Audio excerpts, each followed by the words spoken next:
death penalty exists in 34 states of the United States of America. Currently, only 16 states actually perform executions. Executions are carried out by lethal injection. Utah is the only state that until recently allowed the option of a firing squad. As a German, coming from a different historical background and being a guest in the United States, I respectfully disagree with the practice of capital punishment. Florida currently has nearly 400 inmates on death row. The main population is held at the state prison in Rayford. James Barnes is one of them. I'd love to have you do, James, is sign this. Okay. Are you able to do that? Well, I can put a mark there for you, so. In 1998, James Barnes was given a life sentence for the murder of his wife. However, 7 years into this sentence, he confessed to a previous murder which landed him on death row.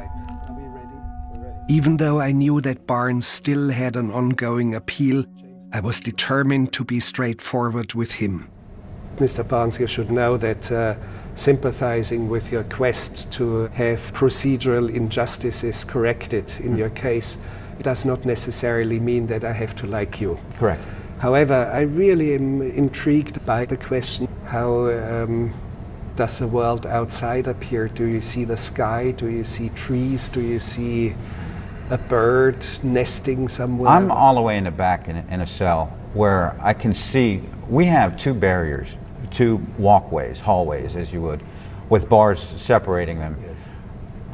About 10 feet away is a window, but I can't see anything but the building across from me. But if I look down at the end, I can see through a window that's about 15 feet away, and I can see some green grass. I can't see some trees that are 700, 800 yards away. It's something.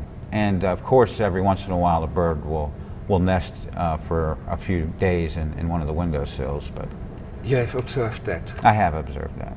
And how big an event is that? For me, I appreciate it. But I've had cellmates where if a bird chirps, they just go ballistic. They can't stand it. It's making noise. It's just, there's different personalities. Yeah, and for you? For me, I love the rain. I love when I can hear it beat on the roof. When was the last time you experienced rain on you?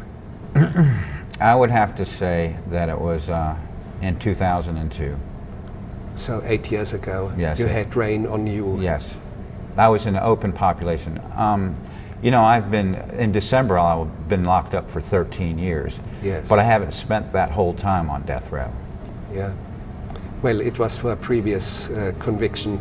Correct. On murder charges. Correct. Yeah. In 1997, Barnes was living in Melbourne on the east coast of Florida. He already had accumulated a considerable rap sheet and was trying to get back together with his estranged wife, Linda. What happened in the crime was he and she, I don't know if they were making amends, but he was staying there somewhat. She found some drugs. They got into an argument over it. He ended up grabbing her in what he calls a sleeper hold, and basically— What is a sleeper hold? Where he took her neck and put it in the crook of his arm and started to choke her. And actually what ends up happening is he chokes her to death. He strangles her to death. And after he's dead, or after she's dead, he has to get rid of the body or make an attempt to get rid of the body, and wasn't sure what he was going to do, and so he put her in the closet, in one of the closets in the house, so that if anyone came they might not see her, and left her there for a period of time trying to figure out what he could do to dispose of her. When law enforcement comes at you and you're cornered, this has happened to me several different times. And describe how cornered, in which way? All right, I'm going to give you the worst incident that happened. Yes. I was at my father's house. I was going to be arrested. I didn't know what the charge was at the time, but I thought it was for this murder that I'm here on death row for. And this was in 1988. There was a knock on the door. Well, actually it started with a squirrel in the backyard looked at me, because I used to feed it peanuts in the morning, and it looked at me, it looked to the side, and it bolted up a tree. And I had the sliding glass door open, and I looked outside, and I saw a police officer with a shotgun, and he ducked behind a palmetto bush. I shut the door and stepped back like, did I just see that? I thought it was an illusion at first, so I opened the door and looked again, and I didn't see him. Well, I looked at the roof across, and there was a cop with a rifle pointed at me. And that was terrifying, all right? And then I looked through the kitchen out the jalousie windows, and there was another cop with a pistol at the side of the house. So I locked the doors, and I went to the front, and there was a knock. And there was a guy I went to school with who was a warrants officer with a big old .44 Magnum at his side. And I said, oh my God. When I finally did come out of the house, I had over 20 weapons pointed at me. That was severe panic. If I would have sneezed, I would have been shot to pieces. It was... you were in panic when the body of your wife was hidden in the closet. What Correct. happened there? It's another incident. This is another incident. Yeah. I was home. The police, well, actually her mother and her sister-in-law and her brother knocked on the door, and I opened the door for them, and they wanted to know where my wife was. And I said that she was at an attorney's. She was going to divorce me. Within an hour, there was police surrounding the house. They wanted to come in. They wanted to search. There was no way out. It was severe panic. Where was your wife? She was in the closet in the back bedroom. Dead. Yes. Yes, she was dead. And what were his comments? You know, he tried to play it off in the interview that it was all an accident, that he had gotten mad at her. He had put this chokehold on her to calm her down because she was getting out of control, and that in so doing they fell to the floor. And when they fell to the floor, he said he either must have broken her neck or in some form choked her. Now, as we go through this interview and keep going on, he tells us and describes it quite vividly how he picked her up off the ground and to the point where she's shaking, and he notices that she urinates on herself, which is a little bit different than we fell to the ground and this was an accident. So as the interview goes on, of course, he gets much more descriptive in it and details you a very violent act, and very vivid violent act in his memory of noting that she's shaking, noting that she urinates on herself. You know, so something that he was cognizant of what's going on at that point in time, and it's obvious in my mind, and of course it was to the legal system, that this was a premeditated act at that point. He was there to kill her. And he made a very nasty, strange remark. You mentioned something. He asked, and I think you're talking about, he asked to have her ex-husband in that part of the interview, and that he would confess to the act and tell us the exact truth if the ex-husband was in the room, so that the ex-husband could relay her last minutes to her children, which to me is it's another violation. And for me, he's doing that because that's the ultimate power trip for him. He ends up going out with the power over the ex-husband and the power over those children, by knowing that that's the last thing that they're going to now remember about their mother and his wife. You know, that's the last thing that they're going to remember is what he told of her last minutes. And you know, that's, to me, that's a violation to victims all over again.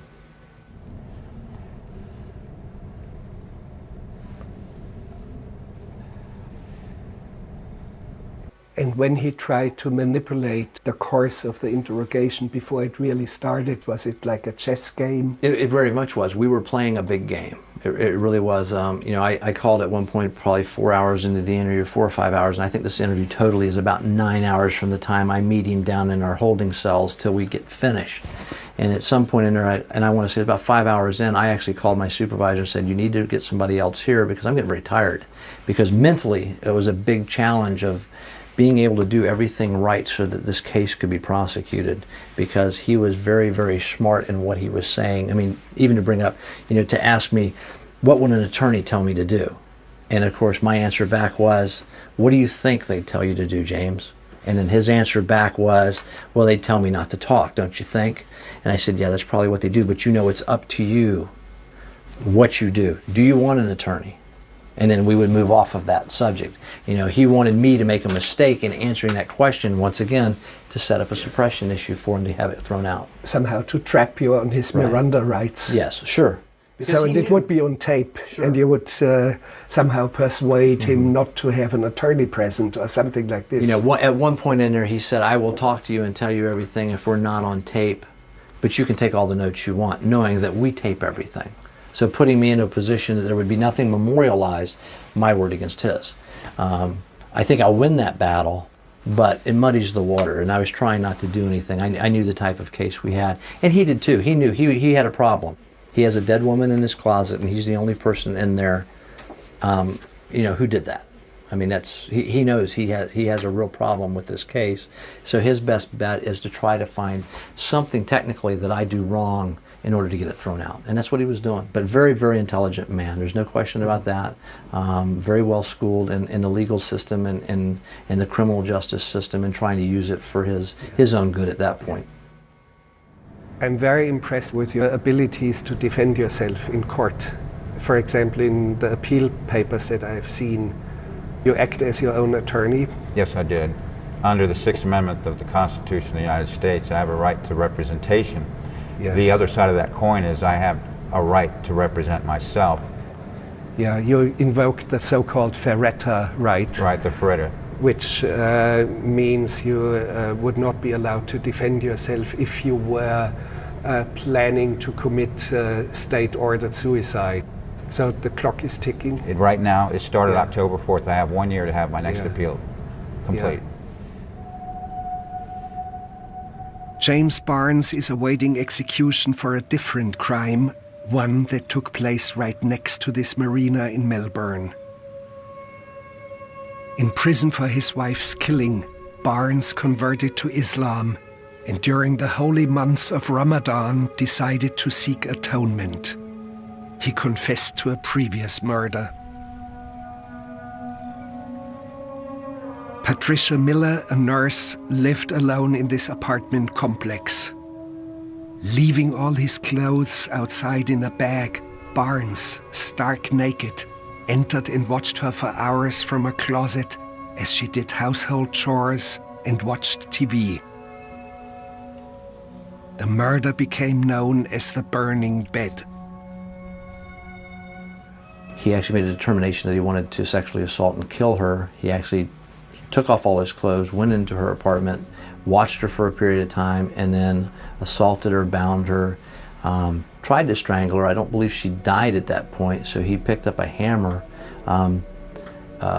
beat her with the hammer, actually killing her, and then in an attempt to destroy as much evidence as he could, he set the bed that she was on fire.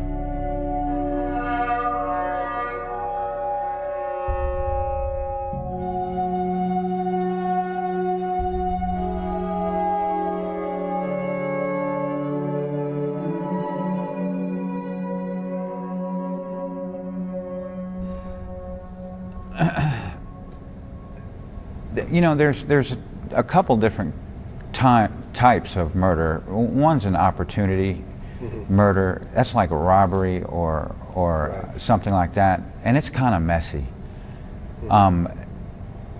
No, it's very messy. An opportunity murder is very messy. There's a vengeance murder where somebody's humiliated you, and you've planned, even if it was a quick.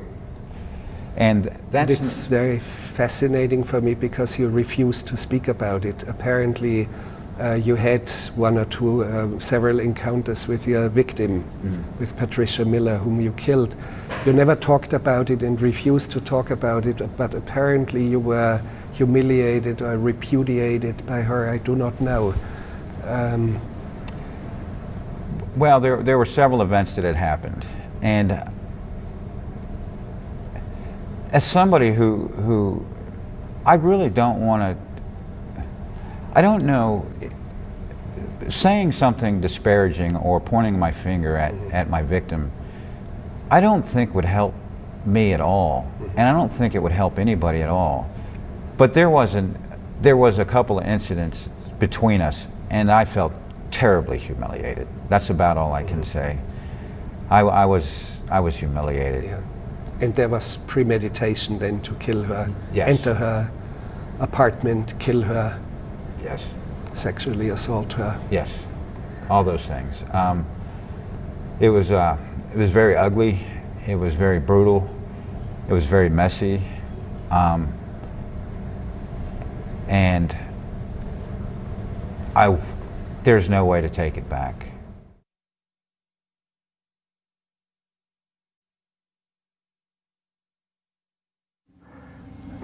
Mr. Burden, you are the legal counsel for James Barnes, who is on death row. How far are his appeals exhausted?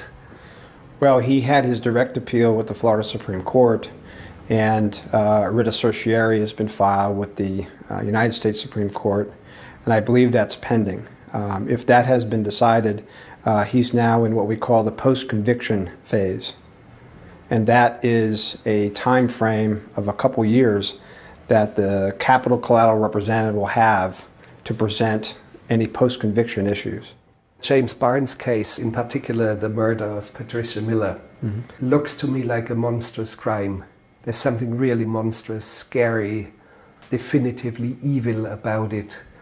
However, he does not appear to be a monster, in my opinion. I always try to see him and treat him as a human being. In your case, is your opinion somehow split between the facts of the case and the human being here in front of you who needs your defense? I'll tell you that we all have feelings and we all have concerns. And due process of law and the fact that we have this in this country is more important than my personal feelings about any of it. I was an intelligence officer in El Salvador during the 80s when there was no due process. Yes. And I was in Panama during the Noriega administration where there wasn't due process. And you see how the lack of due process wears on a citizenry. It's horrible. They don't discuss things frankly with you. They be careful who they associate with and who they talk to. It's a different kind of society that I would never want to choose to live in. So I have very, very strong feelings that due process is far more important than the vagaries of an individual case. I could equally prosecute Mr. Barnes as defendant with equal vigor. The process is what's more important. And sometimes I think in the hysteria of the actual events, people forget the bigger picture. What really is at stake here is that someone has their day in court before their rights or their life are taken from them. You made some cryptic remark that there might be still something else out there. Do I misread it? Or? No, there was much innuendo is what I would say, the cryptic innuendo. There are other, there are other crimes out there that I've committed that I've never been held accountable for. Would I ever come forward again and admit to these things? I think I picked the wrong agenda, the wrong platform last time. I don't believe... But would you eventually speak if you are strapped to the gurney or shortly before when you have a last chance to bring closure to families of victims or whatever? Would that be on your agenda? That's absolutely part of something that I have thought greatly about. The state of Florida is a state that they don't care about the consequences of an individual's actions or... Yeah, but let's forget about the state. I mean, you are in a very grim situation and at the end of possibilities almost. Right. There is you as a human being, not dealing with a state, but dealing with personal guilt. Do I see that correctly? You do see that correctly. There is no proper way to come forward and say how sorry one is or show remorse. They say I'm remorseless. I'm not. I have cried so many nights, so many days. I've spent so much time trying to figure out how to balance the scale. I just didn't see I just didn't really understand the gravity of what this state would do to me, you know, for coming forward and saying I'm sorry, Right, yeah. and not offering anything other than, you know, I'm responsible. This is what I've done. This is exactly how it happened. There is no more questions in this case, and now I'm going to be executed.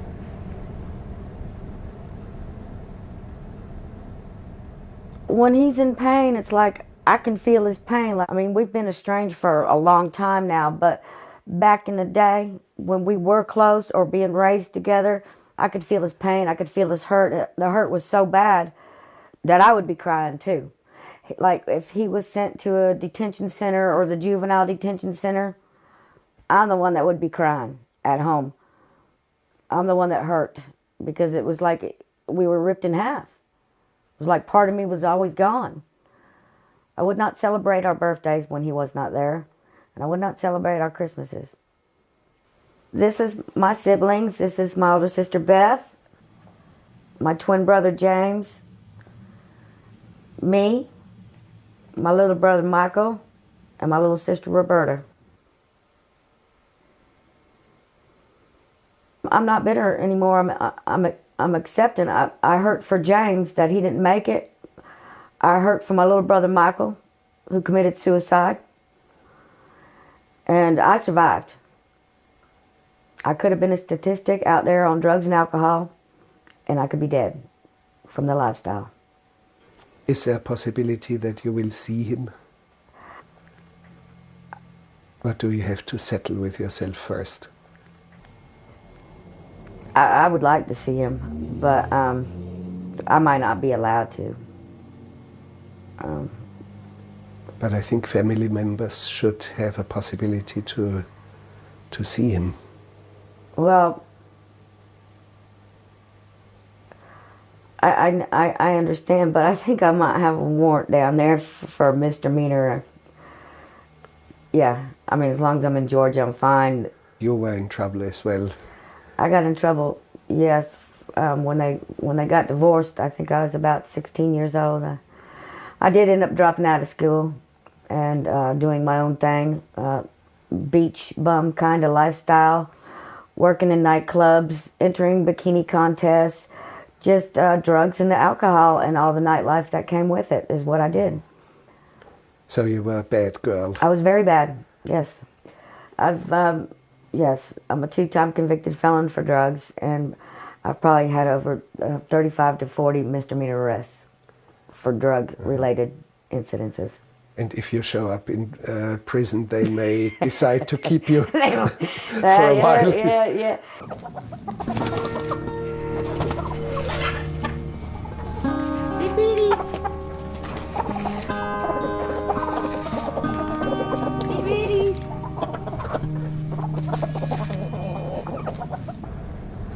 I've had some horrible dreams here.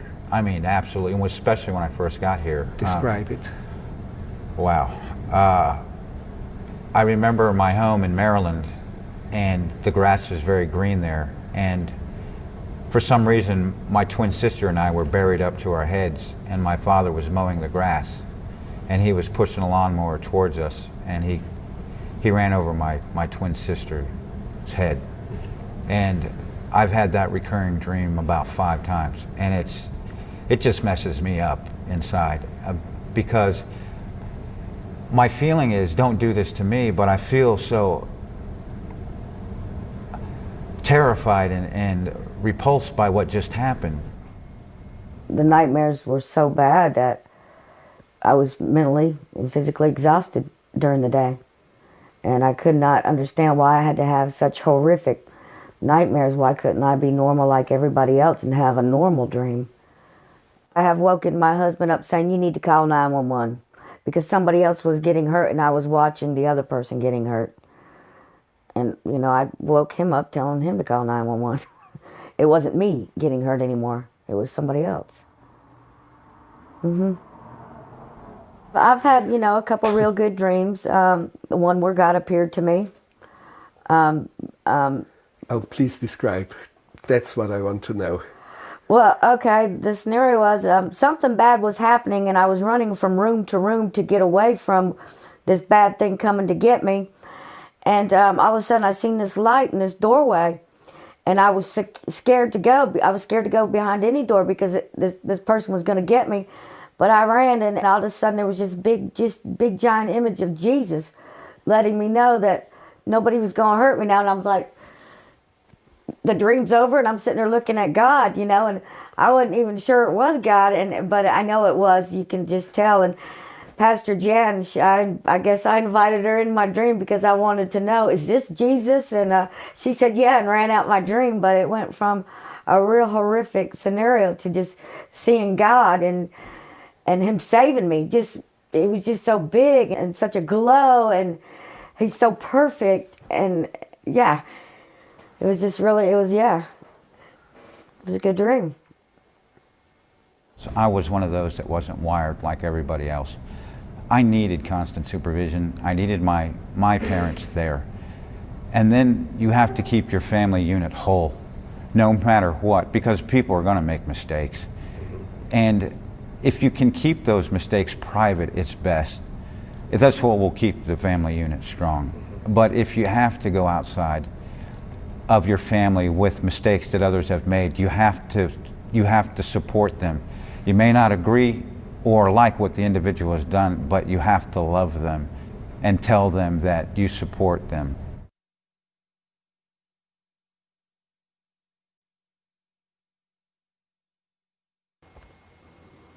This might have been a juvenile detention center at 17. But he went to jail fairly soon after that. Yeah, he was always in and out of jail for all kind of stuff.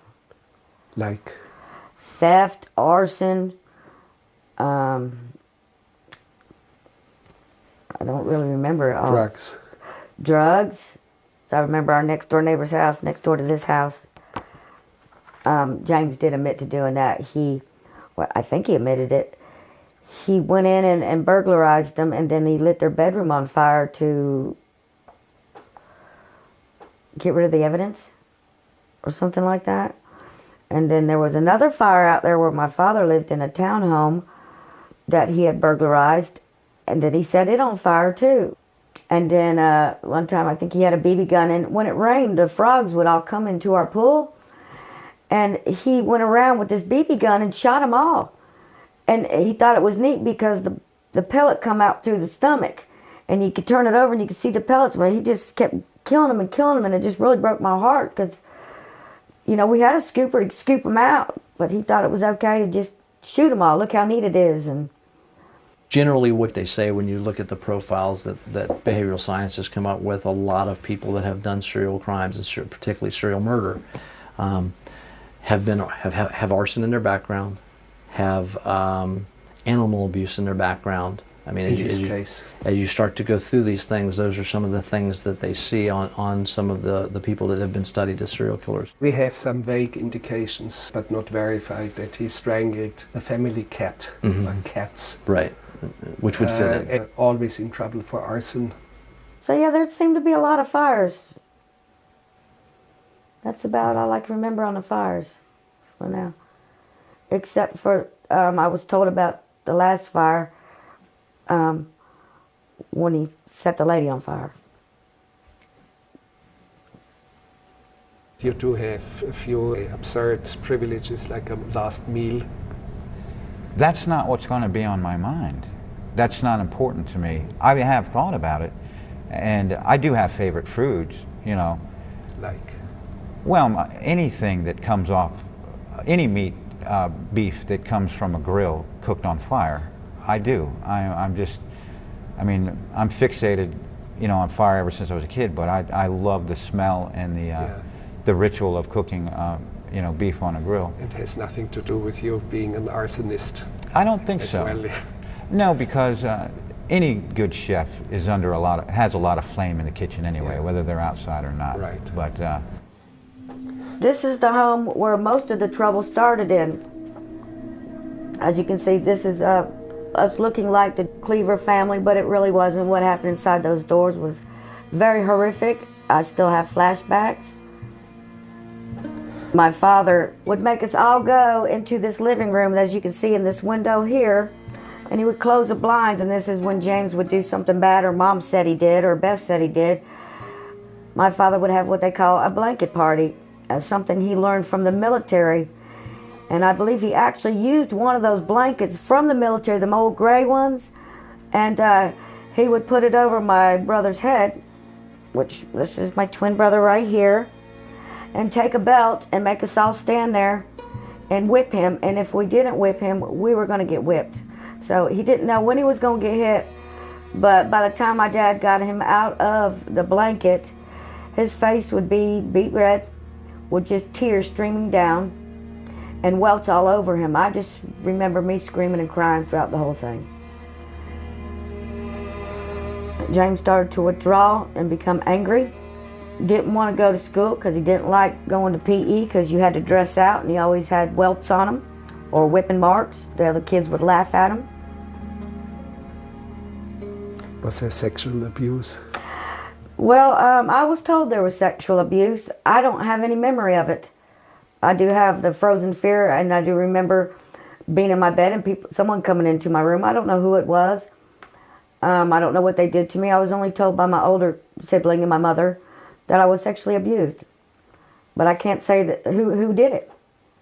I don't know. I have no memory at all. But they did say that's why James was taken out of the home.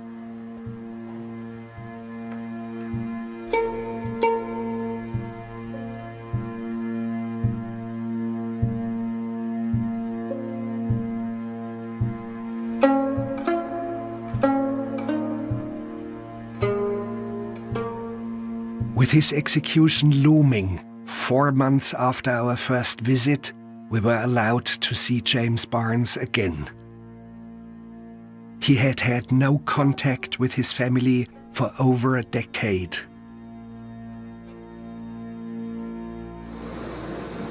You do know that we found your sister? Yes. There's one surprise that I would like to bring to you. Last night, we located your father. Oh, you did? We identified ourselves. He immediately declined to be filmed. And now I asked him specifically, is there anything that I could pass on to your son, to you? And he pondered, and then he said, yes, please pass one thing on to my son. 1, I love him. 2, I hate the crimes he committed. So, and he was silent then and looked at me, and I said, Mr. Barnes, I will not fail to pass this on. That's, it's been a long time. Yes. Thank you so much. I don't know what to tell you. I've been wanting to be in touch with him for so long, and to find out that you met him just last night, it's wonderful.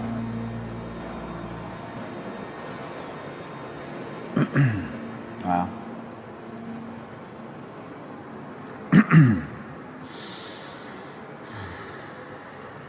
You know, years ago, I had taken a self-inventory, and I wrote lists about what things I've done in my life that I'm most ashamed of, what things in my life I'm most proud of, and then what in my life would cause me the greatest grief and what in my life would cause me the greatest joy.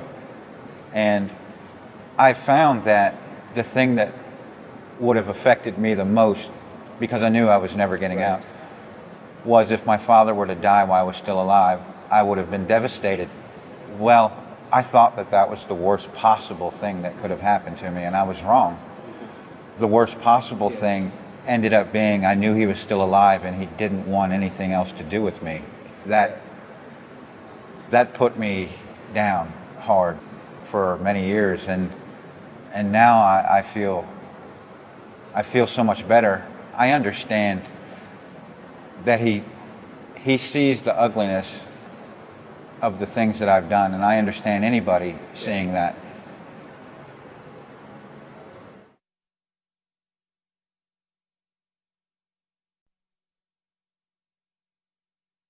You know, you could sit here and you could cry about what you've done. You could tell people how sorry you are about what you've done in your past. But the fact of the matter is that taking 100% responsibility for your actions is the most important thing in any, it doesn't matter whether you're the defendant or the victim in any type of incident. The person who's wrong needs to take 100% responsibility. 6 weeks after our first encounter, James Barnes sent us a letter in which he hinted at the possibility of telling us about 2 more unsolved cases. I was suspicious of Barnes using me as an instrument either to procrastinate or speed up his execution by opening new cases against him. Could I address our last contact through letters and our last conversation where I was under the impression you know more than I do? Yes. And that there are things out there that maybe the world should know. I have a list. You know how people talk about a bucket list? Yes. Well, no, I do have a list as well. Okay, I have a list of things that I'm going to accomplish. Mm-hmm. And one of them is to resolve all the unresolved crimes that I've ever committed. May I mention 2 names? Right. You mentioned Chester Wetmore, yes, a young man, very young, a teenage. Yes, he was teenage. Uh-huh. And Brenda Fletcher. Right, and the only reason why I knew her name is because I had seen her ID, but she was going under a different name when I had met her. We actually traveled north and we saw the water-filled ditch along the northbound on-ramp from State Road 520 to Past the fish camp. Exactly, to Interstate 95. Correct, that's the place. I looked at it, it turns, it goes in a right curve, in a soft right curve. If you were coming from the east, it would be on north. Northbound, yes, yeah. Exactly, yeah. By examining unsolved homicide records, we learned that in the water-filled ditch to the right, the decomposed body of Brenda Fletcher was found. Brenda was a prostitute. She obviously didn't have any family or any roots. It's hard when you talk about crack cocaine addicts to give an age, but she was, I would say, 40.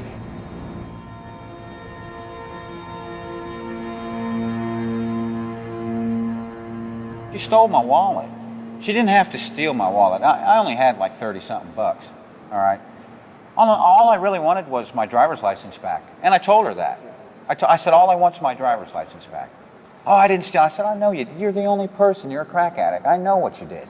I just want my ID back. If I get pulled over without it, I'm going to jail. I had already had a suspended driver's license deal once before. And you were involved in this crime? Yes. And you were involved in Chester Wetmore? Yes. Let me talk about Chester Wetmore. Okay. He was missing since 27th of May 1986. I ran across him in 1988. He was skinny, I would say 5'9", 5'11", somewhere in between there. 17, 18, 19. He was a runaway. Yes. I knew that he was on crystal meth, but he had graduated to crack cocaine, but it didn't matter which drug he used. I was very much made aware by him that his family had been looking for him and he needed a place to hide. He needed a place. He'd been on the streets for a long time. He'd been involved in prostituting himself. I mean, he was a street person. I supplemented my income by selling drugs. Yes. And that's how I ran into him. And he ended up breaking into my car. And I was very, very upset because he took all my product. He took all my product, and I knew it was him. And I ended up killing him, and I ended up burying him. I took his body next to a lake. Let's just say that there was a spot that had been prepared, not for specifically Chester. It was an easy spot to throw someone in and fill up.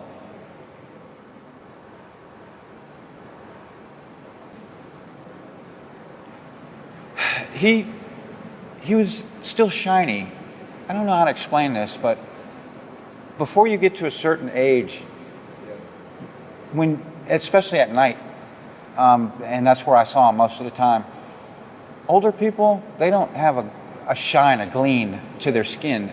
He still had the young gleam. He had the, you could tell, I don't know how to explain this. He still had a glow. He still... You mean as an inner attitude, like you still have the world ahead of you, your whole life ahead of you? No, what I mean is descriptively, ocularly, is he still had the sheen, the sweat sheen, the glow. And children have it. Adults like me and you, we don't have. No, I may right now because this is my second call out today. My ankles are killing me. They put the shackles on too tight the first time and they rubbed me raw. Oh my God. Plus I'm way down at the end and in the cell. And it's humid today. Last time we were here, I was freezing. But no, descriptively, he was still very young. He had the glow. Mr. Barnes, my impression is that the state of Florida is interested in one thing, and that is to kill you off. Oh, yes. So yes. that's number one. Right. And I have my doubts that the state decides to indict you on any other crime, spend months and months of investigations, indictment, legal procedures, have a trial against you again, spend millions of dollars and sentence you to death again. What's the point? See, these are... They just want to kill you. Fast. Right. There are a lot of different arguments in support of capital punishment, deterrence and so forth. But we know it doesn't deter anyone. Yes, we know I agree with that. Statistically, we know it. I think the only support for it is retribution. Yeah. An eye for an eye, to speak. Which is biblical and it's Old Testament, arguably but it's so. not what Jesus would try to tell us. So, well, I have to tell you that for the foreseeable future, capital punishment is here to stay. And it's very popular in this state. If you took an opinion poll, the citizens of Florida support it. And so I don't see it changing anytime soon.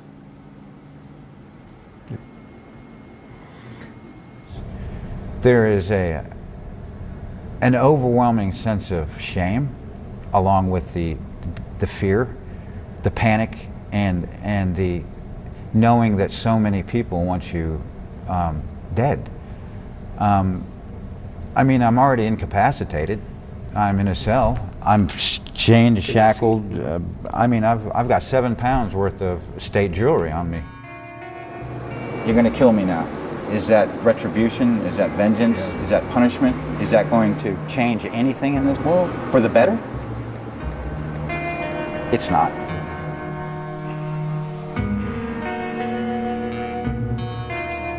You have to have imagination in order to cope. That's how I cope. Mm-hmm. And I spend most of the time wishing for things I don't have. Give me some details. All right. I wish I was free. That's right. All right. I wish I had no constraints. I wish it was a hot day on the beach and I could jump in the ocean. That's like the thing that I really want to do is submerge myself and then come out and rinse off with fresh water. I don't know, it's like a rebirth or a renewal. It's like I've been through so much and I've gotten so dirty and I can't wash it off. And the only thing that I can do is dream about how I would wash all the filth